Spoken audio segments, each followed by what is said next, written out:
Here we have not one, but two stripped out black L494 Range Rover Sports in the shed. Stick around to figure out how I got myself in this situation.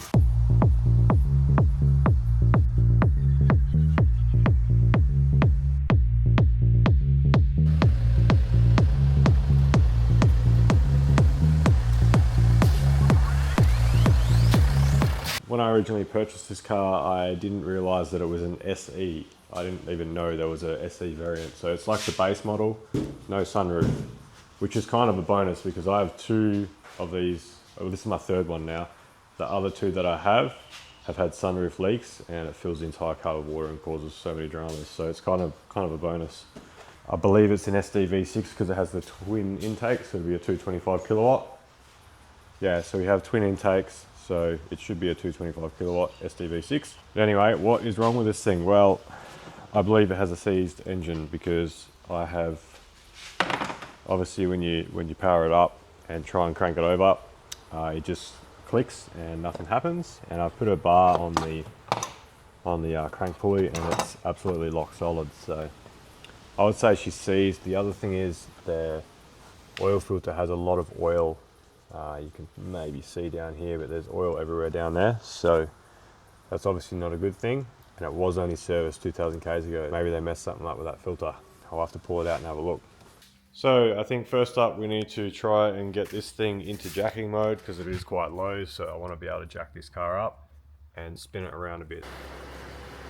Okay, we have the other Rover running. So let's hope we can get this thing at least into locking mode. So it's saying start engine to raise vehicle. Well, I obviously can't start the engine, but I don't know why I can't hold it in. I think we're just going to have to go without the suspension in lock. I don't know what that's going to do for the suspension. Hopefully it doesn't damage anything, but we don't really have another choice. So I think first up, I'm going to get the car onto these dollies. I just went and picked some of these up.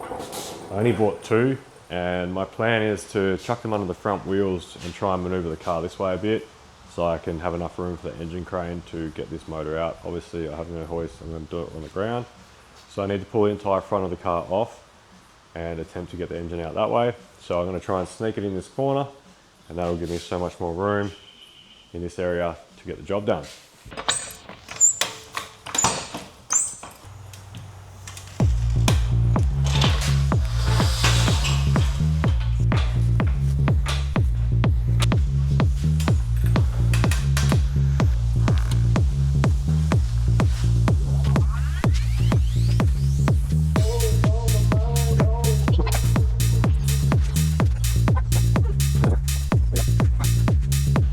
Tell you what, that was a lot harder than it looked. I probably should have bought 4 of these trolleys, but even then, you still need every time you want to go a different direction, you have to turn the wheels. Bit of a pain, but they still helped out a lot.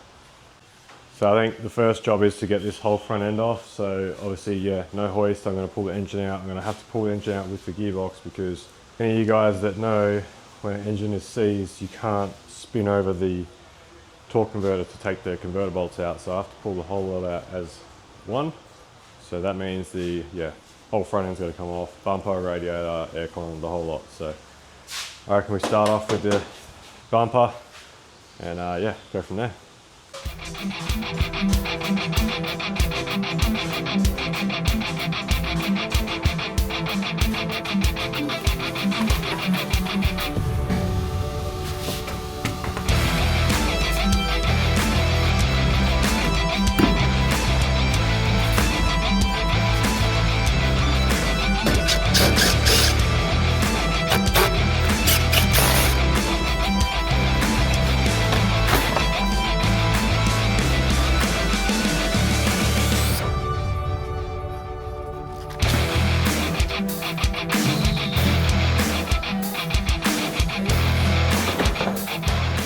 So I need to get this front bumper off.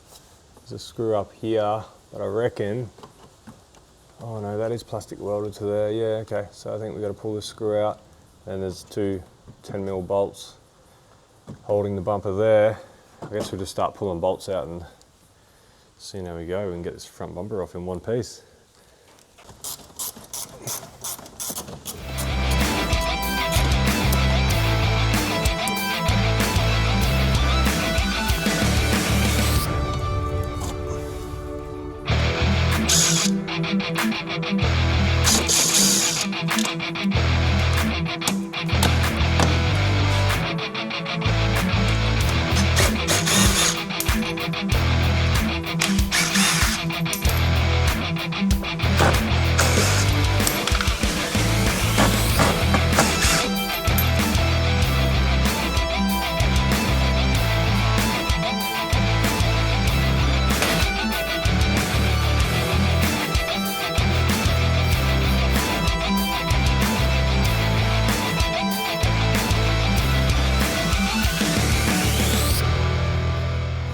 Well, that was one of the easiest front bumpers I've ever taken off. Crazy. It was like a few bolts, a couple of clips, one plug, ripped it straight off. Now check this thing out. That is so weird. So this must block the airflow for cold climates, like in the snow and stuff, so the engine warms up properly. And obviously there's a wire going in here, maybe an actuator that actually opens them. But pretty cool. If your car's overheating, I would be looking at that thing first. All right, next step is just to start pulling stuff off the front to get access to the front of the motor. So it's probably going to be headlights, all this stuff, the whole thing, radiator, rat sport, everything. So we're just going to get stuck into it, see where we end up.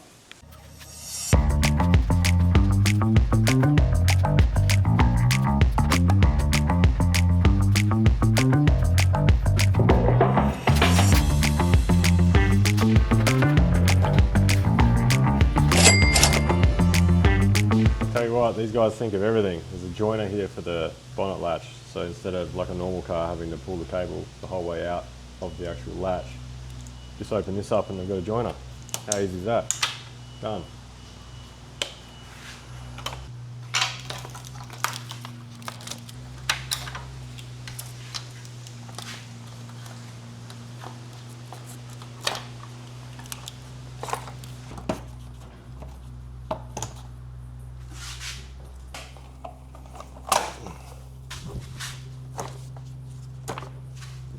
I gotta go get my trunk for the toys because it's just disappearing down into.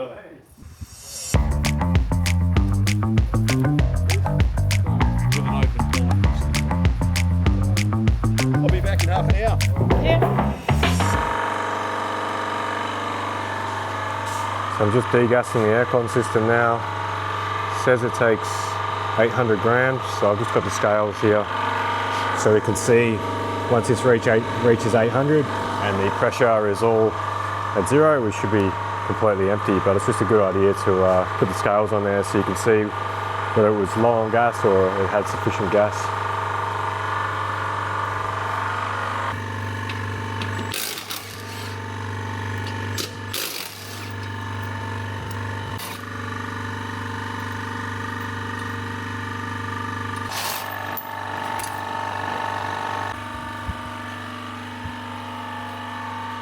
So as you can see, starting to pull in the vacuum here on the low side, high side's at zero, and we are at 560 grams. So yeah, a little bit off 800, so it's obviously been a little bit low.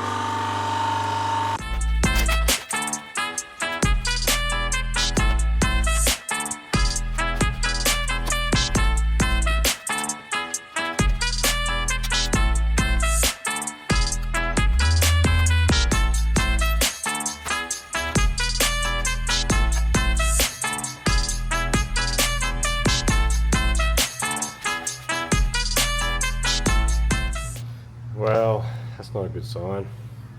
Might be up for a couple of turbos as well. Bit of oil in the intake, love it.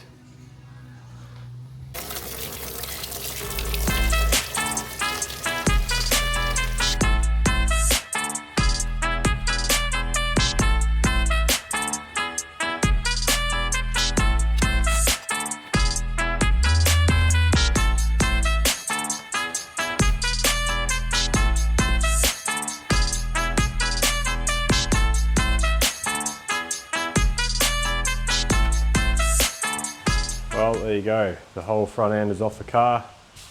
Actually wasn't too bad, to be honest. It's actually not a bad car to work on. Like, all the hoses have these clips, so you don't have hose clamps and shit. It's all just, you know, they're your trans lines. They just clip straight on. Another heater one over here. All the wiring.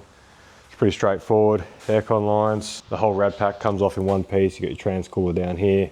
All the hoses, fans, radiator, condenser, everything's there. So pretty damn cool. Although to do a radiator, which is what I need to do on that one, yeah, this is what you have to pull off just to change the radiator. So now it's just going to be a matter of continuation with the disassembly. So we'll probably rip the airboxes out the way, just try and make as much room as possible to get this engine out, jump underneath, rip all the bash guards off, probably get covered in oil at the same time, but it is what it is. So we'll keep going.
Well, this has proven to be a lot easier than I originally expected. So the motor from the front and the top end is pretty well ready to come out. We've got all the fuel lines off, ECU harness is all off, heater hoses are off, everything is ready to go. The only thing that I can't find is the power source for the alternator and the starter motor.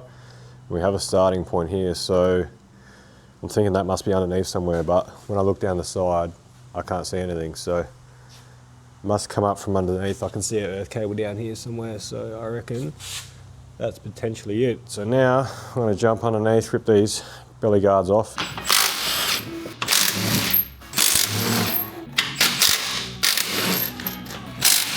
Oh man, there is oil absolutely everywhere under here.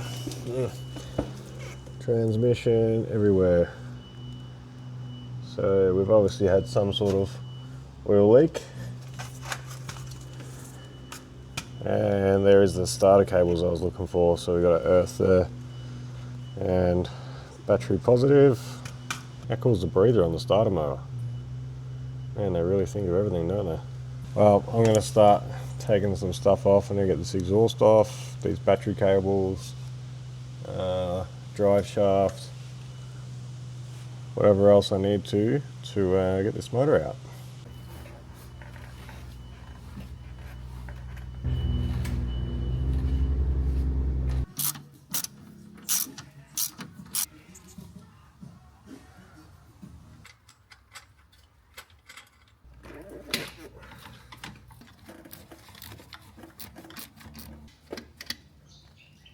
So this is where we're up to now. I've got this exhaust off this turbo. I've still got one bolt on the DPF. I can't get to that. So I need to drop the whole motor and gearbox down, and then I'll be able to access the last bolt on the top. So now I'm going to begin to take this entire frame off, get that out of the way, take the rear shaft off, and then I'll be able to drop the gearbox down a bit and get to the last bolt.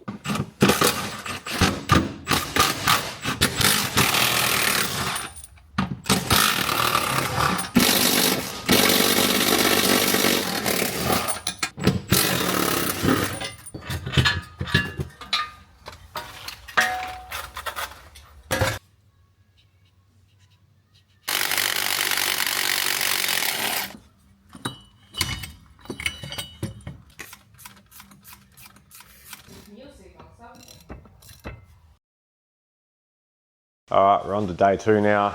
I couldn't get the engine out last night. It was getting late, it was like 8 o'clock, so I thought that'll do for the night. We'll get onto it fresh tomorrow. So the problem I'm having is the engine, the sump is like so tall, it's like this far past the front diff. So I need to get the engine up enough, obviously, to clear the diff. I can't, because I can't unbolt this at the back.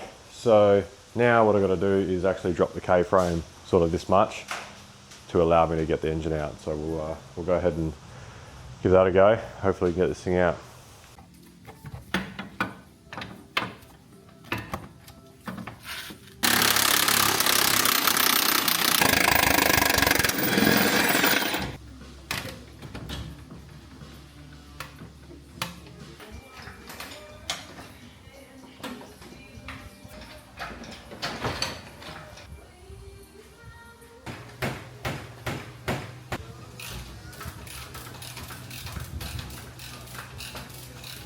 Well, that was an absolute mission to get out. I would not recommend doing it this way. You end up just damaging things. I don't think I've broken anything, but still got to put it back in. Now, there's a heap of oil coming from the top of the engine, and like when I had it tilted back, it was just pouring out. There's obviously an issue with this oil filter, and I want to pull the housing out and have a look, see if it was installed incorrectly or something like that. So we'll just pop that open and have a quick look. Here's the oil filter. It does look installed correctly, but the seal looks very, very old. It doesn't look like it was replaced at all, like it's almost flat, you can see here. So I'd say it's just had like a quick filter swab, and that's potentially where the oil's been coming from. The housing doesn't look like it has any metal in there, which is pretty strange. Let's see what this, yeah, no, we got metal in the filter, so yeah. And it looks like copper to me, so she's trashed. So you can see all the oil's been running down from the top of the motor, and there is a shitload of oil in and around here. I'm thinking something as small as that oil filter O-ring not being replaced has caused this engine to blow up. So you guys that play around with motors yourself will know when an engine is seized, you can't spin the engine over to undo the converter bolts to get the gearbox off. So this is going to be an absolute pain, and it's going to get real messy because I'm going to have to pull the gearbox off with the converter still attached to the engine, and that is going to leak oil absolutely everywhere. So this is the reason that I couldn't get the car out of neutral. It was stuck in neutral, trying to move the cable and it wouldn't do anything. Someone's put a cable tie around here to lock it in neutral, so that was my problem.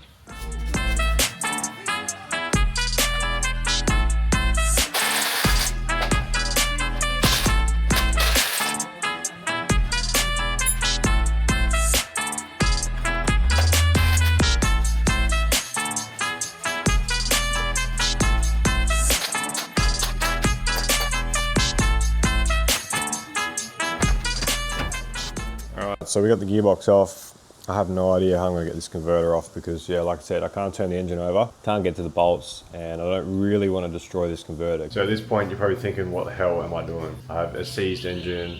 What am I going to do? What's my plans? How am I going to get this thing running? Well, I originally bought this car to use parts to fix up my other one. Turns out this one is in much better condition. So what I'm going to do is pull the engine out of my other one, put that in here, so I can get this going, sell this car, and then I'll either rebuild this motor down here or buy a crate engine, put that back into my other one and get that one going. So that means I need to use the original gearbox from this car, otherwise I'm going to have to get it coated by Land Rover, and I don't want to have to do that. So I've taken the gearbox off, that's over in the corner here, and I need to get this converter off this engine because I want to keep them matched together. You shouldn't change the converters, you should always keep it matched with the same gearbox just in case there's contamination. So the only way to get this off, because the engine's seized, is to pull the sump off and find out what's going on. So obviously there's a con rod seized to the crank, or there's something going on, so I'm going to have to rip the sump off to be able to spin this engine over and loosen the bolts on this converter. So now I'm going to do that.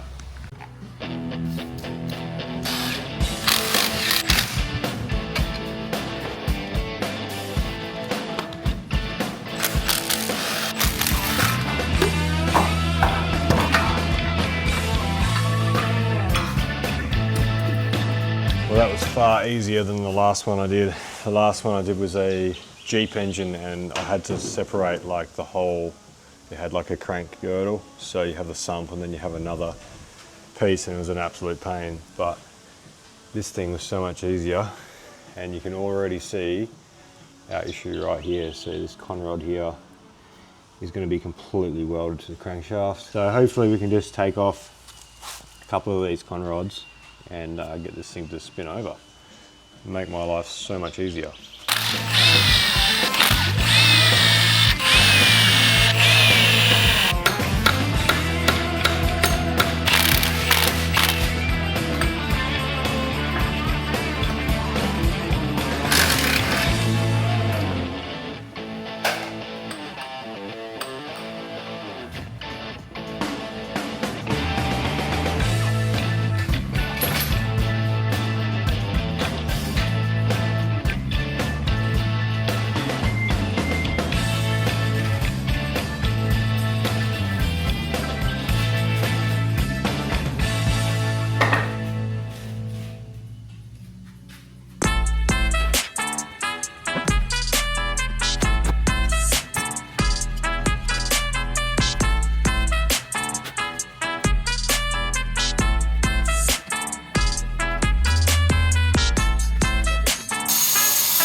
Well, what an absolute mission that was. We finally have the engine on its own, on the ground.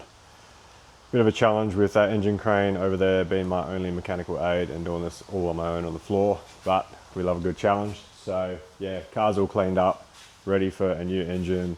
This engine's going to be stored away somewhere on a pallet until I have time to rebuild it. We got the gearbox over here with the converter sitting there ready to go as well. So I think that'll be it for this episode. And next episode we'll be pulling the engine out of my other Range Rover and somehow fitting it in the shed here as well. So I'm gonna have to clean all this out. But yeah, that'll be next episode. Cheers.